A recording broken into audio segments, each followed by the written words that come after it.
এখানে কিন্তু পানি অনেক কম ছিল, এখন মূলত পানি বেশি, কারণ বর্ষার সিজন। এখন পানি বাড়িছে, পানি অনেক নোংরা ছিল, এখন পানি কিন্তু পরিষ্কার, পরিষ্কার দেখার মতো পানি এখন। আর দেখুন লাল গাড়িছা, মনে হবে আপনার জন্য বিছিয়ে রাখা হয়েছে।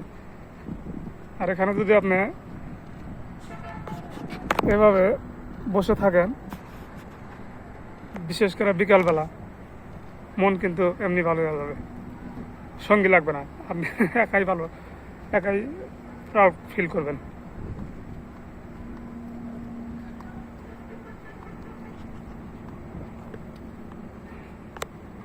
দেখুন কত সুন্দর ভিউ।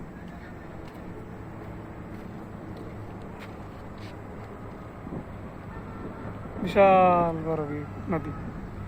নদী বেশি আপনার ওষা না, কিন্তু গভীরতা অনেক। বিশাল বিশাল জাহাজ এখানে চলাফেরা করে। আর বিশেষ করে ভারী ভারী কারখানা এখানে, ওই মালগুনা আপনার চিটাগাং থেকে ডাইরেক্ট এই জাহাজে করে আনলে পর ওদের কস্টিং খরচটা কম হয়। তাই নদীরা কিন্তু অনেক মূল্যবান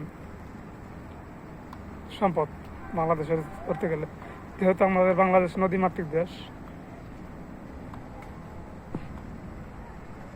নদীতে কিন্তু শুধু যানবাহন চলাচল করে তা না, নদী পথে কিন্তু খরচও কম।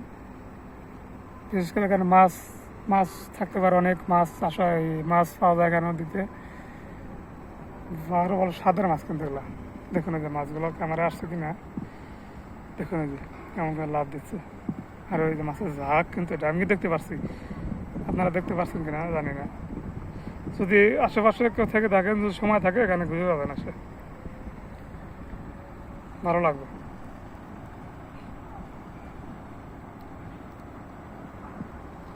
দেখুন বিশাল বড়, এটা মূলত তেলের ট্যাঙ্কার,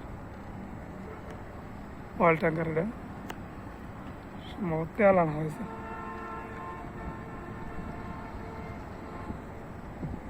বিশাল কর্মযোগ্য এখানে।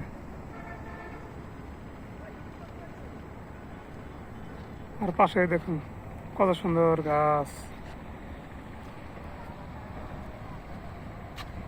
তো ধন্যবাদ সবাইকে, যাদের সময় আছে এখানে ঘুরে যাবেন, মন ভালো হবে। আসসালামু আলাইকুম।